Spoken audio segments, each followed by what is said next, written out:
धन्यवाद रवि जी।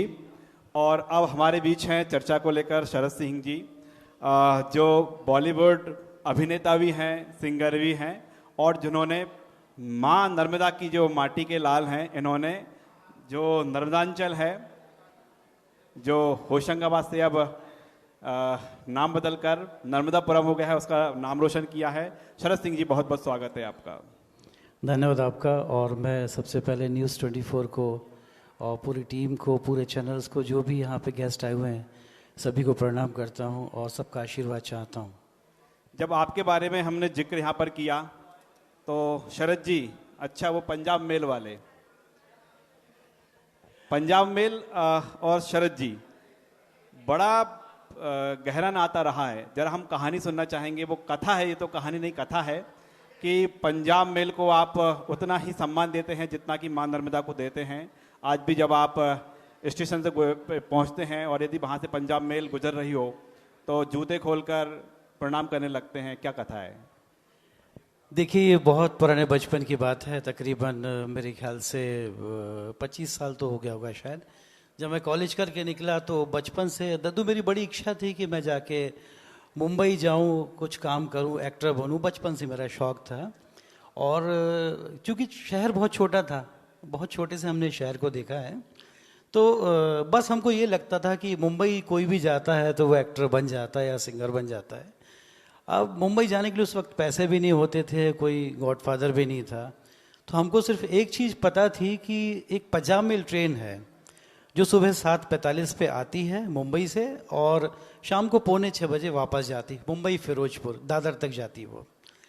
तो बस हमको ये लगा कि शायद ये हमारी मंजिल तक हमको पहुंचा देगी। तो हमने सोचा कोई गॉडफादर तो है नहीं, तो उस वक्त हमने पंजाब मेल को अपना गॉडफादर मान लिया और बड़े नियम से, बड़ी शिद्दत से सुबह सुबह नहा धो के, मेरे पास साइकिल हुआ करती उस समय, तो मैं साइकिल से स्टेशन जाता था 7:45 बजे के पहले और पंजाब मेल को मैं आते देखता था। तो सबसे पहले तो मैं उसको पंजाब मेल को सैल्यूट करता था और जब पंजाब मेल करीब आती थी तो मैं पंजाब मेल के पैर पड़ता था। ये आने वाला सिलसिला था। जब शाम में वापस जब मुंबई जाती थी 5:45 बजे, उस वक्त भी मेरा यही काम होता था। स्कूल कॉलेज में पढ़ के निकले थे, काम तो कुछ था नहीं, बेरोजगार थे। तो बस शाम को भी वही 5:45 बजे फिर पंजाब मेल आती थी। बाकायदा मैं उसको सैल्यूट करके बाकायदा मैं पंजाब मेल के पैर पड़ा करता था। और लंबे समय तक ये सिलसिला चलता रहा मेरा कि शायद कभी पंजाब मेल मुझे लेके जाए। लेकिन बड़ा ताजुब लगता है सोचने में कि एक इंसान का और एक लोहे का मतलब ट्रेन का कैसे सुने की बात। लेकिन शायद नर्मदा भैया को मंजूर था कि शायद कुछ इसकी बात सुनेगी ट्रेन, तो मुझे लगता है ट्रेन ने मेरी बात सुनी।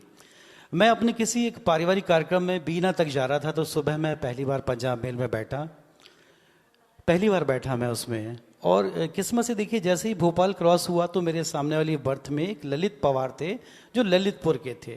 तो उनकी टी शर्ट में लिखा था मुक्ता आर्ट्स। तो मैं समझ गया फिल्म इंडस्ट्री से जुड़े हुए, मुक्ता आर्ट्स बहुत बड़ा नाम हुआ करता था। तो जनरली मैंने उनको चाय का पूछा, उन्होंने मुझे चाय का पूछा। बातचीत के दौरान मैंने कहा मुझे बहुत इंटरेस्ट है, मुंबई देखना है, काम तो मिलेगा ना मिलेगा। तो उस वक्त उन्होंने मुझसे कहा कि शरद एक काम करो, अभी अगले महीने की इतनी तारीख को आप ललितपुर आ जाओ। तो वहाँ एक शूटिंग है, मरहूम इरफान खान साहब जी का नाम तो सुना ही होगा सबने, बहुत बड़ा नाम है इरफान खान जी का। तो उन्होंने बताया मुझे, बोले आप आ जाओ, कुछ होगा तो हम ज़रूर कुछ करवाते हैं। तो किस्मत से देखिए तो जिस दिन मुझे जाना था ललितपुर, उस समय मेरे जेब में सिर्फ 140 रुपये थे, मात्र 140 रुपीज़ तो उस टाइम पे। तो मैंने सोचा कि 55 रुपये का टिकट होगा जनरल का, तो ये 55 खर्च हो जाएंगे।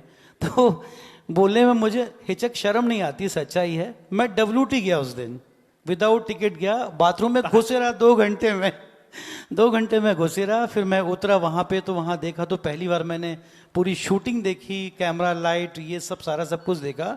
तो मुझे बड़ा ताजुब लगा कि बाप रे, इतना बड़ा सेटअप, इतनी लाइट, सारी चीज़ें होती हैं। तो लेकिन पंजाब मेल पर हम थे, WT आप थे, चेकिंग नहीं हुई स्टेशन नहीं, पर? नहीं, TC आए थे। मैं बीच में, कपलिंग के बीच में खड़ा था, जो डब्बे के ज्वाइंट होता ना, तो जैसे ही दोनों तरफ मेरी नज़र थी, तो मैंने जैसे ही देखा TC साहब आ रहे हैं तो मैं बाथरूम में घुस गया। 2-2.5 घंटे बंद रहा कि मतलब बचना तो है अपने को। और फिर किस्मत से पहली बार मुझे जब काम मिला तो मुझे काम के सिलसिले मुझसे पंजाब में लेके गई, ललितपुर, और वहीं से मुझे काम मिला। पहली फिल्म थी मेरी प्रथा, इरफान खान जी थे उसमें, जिसमें मैंने एक इंस्पेक्टर का कैरेक्टर किया था। और बस वो पंजाब मेल से बड़ा नाता है मेरा, बहुत प्यार है ट्रेन से। और आज भी कोशिश करता हूँ जब अर्जेंट होता है तो फ्लाइट से जाता हूँ, बाकी पंजाब मेल से ही जाता हूँ और आता भी पंजाब मेल से हूँ। अब तो आप सफलता की कई पायदान चढ़ चुके हैं, सफलता की सीढ़ी चढ़ चुके हैं।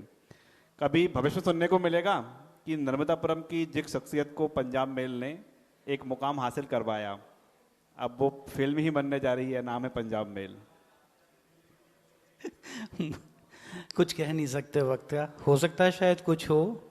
मेरे लिए तो पंजाब मेल जब भी बहुत रिस्पेक्टिव थी, और आज भी मैं उतनी रिस्पेक्ट भाव से पंजाब मेल को देखता हूँ। और आज भी तो मैं चढ़ने से पहले पंजाब मेल में आज भी पैर पड़ के मैं चढ़ता हूँ। और यही कारण है कि आज जब हम नर्मदापुरम में बात कर रहे हैं तो पंजाब मेल और आपका नाम का जिक्र हो ही जाता है। कितना संघर्षमय जीवन रहा जब आप पंजाब मेल देखते थे? आपको उम्मीद थी कि आप इस ट्रेन में बैठे मुंबई पहुंच गए तो सफल हो जाएंगे? कहीं कोई मन में थी कि वहां भी संघर्ष करना पड़ेगा, निराशा भी हाथ लग सकती है? नहीं, निश्चित तौर से। देखिए, मुंबई तो महानगर है, बहुत बड़ा है, लेकिन बहुत कुछ तो हम जानते नहीं थे। बस हमको ये था कि एक बार मुंबई जाना है हमको, तो बस चले गए मुंबई। मैंने 15 दिन धक्के खाए, फिर वापस आए, छोटे मोटे कनेक्शंस बने, फिर धीरे धीरे करके सफ़र शुरू हुआ। मेरा वक्त लगा। और जब पहली फिल्म प्रथा रिलीज़ हुई थी, देश भर में रिलीज़ हुई थी, तो उसमें मेरा कैरेक्टर बहुत छोटा सा था, लेकिन था, पूरा क्लोजअप था, पूरा डायलॉग्स था। और मुझे बड़ा सौभाग्य मानता हूँ कि इरफान खान जी जो बहुत बड़ी शख्सियत हैं हिंदुस्तान इंडस्ट्रीज़ की, वर्ल्ड में लोग उनको जानते हैं, मुझे 8 दिन उनके साथ रहने का सौभाग्य मिला और मैंने बहुत कुछ सीखा उनसे। और हम भी खुश किस्मत हैं कि देवा देवा शंकरा की तो धूम मची हुई है। एक बार जोरदार तालियां देवा देवा शंकरा गाने के लिए। और हम आपसे रिक्वेस्ट भी करेंगे कि कुछ गुनगुना भी दें, तो उसके बाद फिर हम बाकी की चर्चा करेंगे। मैं पहले 2 लाइन में आपको बताना चाहूँगा कि देवा देवा शंकरा जो सॉन्ग है, ये लास्ट ईयर मतलब मैंने गाया, और साथ में बॉलीवुड सिंगर जो सुदेश भोसले हैं, जिनको सारी दुनिया जानती है, और हम दोनों ने ये सॉन्ग गाया था। और ये बड़ी किस्मत की बात है, नर्मदा मैया का आशीर्वाद है और सब आप लोगों का आशीर्वाद है, शहर वालों का प्यार है कि ये सॉन्ग मतलब ये सिर्फ अब नर्मदापुरम का नहीं रहा, मध्य प्रदेश का भी नहीं रहा, इंडिया का भी नहीं रहा। ये सॉन्ग जो है फर्स्ट टाइम जो वर्ल्ड में 2 बड़े फेस्टिवल्स होते हैं, एक ऑस्कर फिल्म फेस्टिवल सभी लोग जानते हैं, और सेकंड होता है कांस इंटरनेशनल फिल्म फेस्टिवल। तो ये जो सॉन्ग है देवा देवा शंकरा, ये कांस इंटरनेशनल फिल्म फेस्टिवल में गया है और 13 मई को वर्ल्ड वाइड टेलीकास्ट है। मैं कोशिश करूंगा जाने की, खर्चा ज़्यादा है, अब दद्दू से ही लेना पड़ेगा हमको थोड़े बहुत। और रहा सवाल गाने का है, तो अभी जर्नी काफ़ी है मेरी, फिर भी मैं निराश नहीं करूंगा। एक छोटी सी लाइन आपको सुनाई था। नमो शिवाय शंकरम, नमो शिवाय शंकरम। मैं ज़्यादा अभी नहीं गा पाऊंगा, बहुत स्ट्रेस है मुझे, अभी गला बैठा हुआ है। हाई पिच का ये गाना बहुत मैंने बहुत प्रैक्टिस की है, और ये बिना प्रैक्टिस के आज भी नहीं होता। मुझे 2 घंटे भी रियाज करना पड़ेगा उसका, खारस का रियाज होगा तब ये मैं गा पाऊंगा इसको। इतनी पिच आम गानों की होती नहीं है। मैंने पूरा ये सॉन्ग सुना है। कितना रियाज आप बता रहे हैं कि 2 महीने तक करना पड़ा, और जब फाइनल आप स्टेप पे गए तब कितनी ताकत लगी?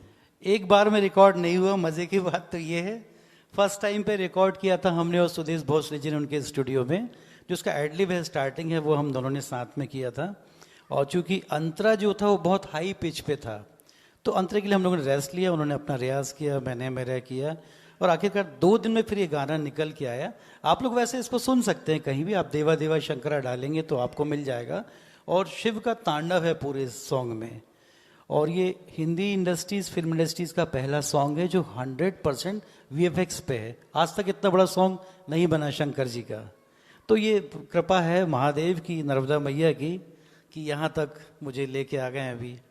माँ नर्मदा के भक्त हैं तो महादेव तो कृपा करेंगे ही। इससे पहले हम देखें कि आपने क्राइम पेट्रोल में बहुत लंबे समय तक काम किया है अभिनेता के रूप में और फिर सिंगर, तो दोनों ही फील्ड अलग अलग हैं, आप तालमेल बिठा के चल रहे हैं, ये कैसे संभव हो सका है? देखिए क्या होता है कि हमेशा अपने को अपनी हैसियत और औकात पता होना चाहिए, क्योंकि हमको पता था कि अगर एक लाइन में हमको सक्सेस नहीं मिलती है तो मल्टीपल हमने 2 रास्ते खोले। गाने तो हम बचपन से गाते थे, क्योंकि गाना तो हम जिले में गा सकते थे, मध्य प्रदेश में गा सकते थे, लेकिन एक्टर बनने के लिए तो हमको मुंबई जाना ही पड़ा। मुंबई गए तो कुछ कृपा रही महादेव की कि दोनों भी पैरेलल और बहुत अच्छे चल रहे हैं। सॉन्ग भी हिट है मेरे, सारे मिलियंस में जाते हैं। और फिल्मों की अगर बात की जाए तो तकरीबन 12 फिल्में कर चुका हूँ। और पुलिस वाले साहब बैठे हैं, मैं अक्सर पुलिस का ही कैरेक्टर करता हूँ हमेशा। दद्दू मेरा बचपन से ही वैसा लुक है कि कोई भी बोलता कि ये पुलिस वाला, मुझे आज भी समझते हैं। और एक बात और बताना चाहूँगा मैं आपको कि अभी next month April first week में, सेकेंड वीक में एक फिल्म और रिलीज हो रही है, द नर्मदा स्टोरी। बड़ी फिल्म है और इसमें वसूली भाई जगीरा को सब लोग जानते हैं, मुकेश तिवारी जी को, वो हैं इसमें, रघुवीर यादव जी हैं और आपका अश्विनी कालसेकर जी हैं और समाला प्रसाद मैडम भी हैं जो बैतूल एसपी रही हैं, फिलहाल वर्तमान में अभी जबलपुर डीआईजी हैं वो। और मेरा भी बहुत अच्छा कैरेक्टर है, इंस्पेक्टर का है दद्दू उसमें भी मेरा कैरेक्टर। तो ये रिलीज होने वाली है, बड़ी फिल्म है, जरूर देखिएगा और अपना आशीर्वाद जरूर दीजिएगा मुझे। माँ नर्मदा मैया के हम शहर में हैं और जब इससे पहले विधायक महोदय या फिर कलेक्टर महोदय से जब चर्चा चल रही थी तो माँ नर्मदा का जिक्र जरूर था। एक छोटी सी जानकारी चाहेंगे, पूरी फिल्म के बारे में तो ना बताएं, लेकिन इसका द नर्मदा स्टोरी किस थीम, क्या है इसकी, किस थीम पर है ये देखिए एक बहुत मतलब बोलने वाली बात है, समझने वाली बात है। सभी लोग जानते हैं, होशंगाबाद के सभी लोग बैठे हैं कि अभी तक जितनी भी शूटिंग होशंगाबाद में हुई है, या चलिए हम मध्य प्रदेश की बात करते हैं, तो मध्य प्रदेश की शूटिंग में भी सारा जो है मध्य प्रदेश पर्यटन को बढ़ावा देने के लिए इनको मैक्सिमम चीज़ें फ्री में दी जाती हैं। मैक्सिमम चीज़ें इनको फ्री में दी जाती है, बहुत रिजनेबल दी जाती हैं। मगर जब फिल्म या कुछ भी सीरीज आती है तो हम देखते हैं हमारा नर्मदापुरम या मध्य प्रदेश वो किसी बिहार में तब्दील होता है या किसी यूपी में तब्दील होता है। जबकि यूपी बिहार की जब भी शूटिंग होती है तो उसमें कभी हमारा नाम एमपी का तो नहीं आता। तो जब आप सारी चीज़ें पर्यटन से ले रहे हैं, प्रदेश से आप चीज़ें ले रहे हैं रिजनेबल उस पर, तो फिर मध्य प्रदेश को मध्य प्रदेश दिखाने में क्या दिक्कत है? ये शायद नहीं, मैं तो कॉन्फिडेंसली बोल रहा हूँ, ये द नर्मदा स्टोरी पहली फिल्म है जिसमें पूरी फिल्म में नर्मदापुरम का नाम नर्मदापुरम ही है। तो ये पहली फिल्म होगी, मतलब ये पूरे देश भर में, वर्ल्ड भर में जहाँ भी जाएगी तो नर्मदापुरम को अपनी एक पहचान मिलेगी। और बस ये सबसे बड़ा मैं यही कहना चाहता हूँ सरकार से भी, आप सारे लोग बैठे हैं, कि चूंकि पर्यटन को बढ़ावा के लिए अगर मान लीजिए हम तो जान रहे हैं शूटिंग हुई है, अब ये फिल्म किसी दूसरे प्रदेश में अगर रिलीज होती है तो how can it is possible कि आप बता पाएंगे कि यार ये मध्य प्रदेश का शूट है, तो पर्यटन में बढ़ावा कैसे मिलेगा? तो बस एक छोटा सा सवाल है। हाँ, ये जरूर बात है, ये सुनने के बाद जरूर मुंबई में अगर कोई देखेगा तो मुझसे नाराजगी जाहिर करेगा कि आप ऐसा क्यों बोलते हैं, लेकिन मुझे लगा नर्मदापुरम को लेके, मध्य प्रदेश को लेके, सो मैंने मेरे दिल की बात कह दी। बिल्कुल, जहाँ तक हम नर्मदापुरम के लोगों को जानते हैं, चाहे वो हम देखें कि विधायक महोदय बैठे हुए हैं, कोई कमी है तो उसे सोचते जरूर हैं और सुधार कैसे हो सकता है इस दिशा में वो जरूर सोचते हैं।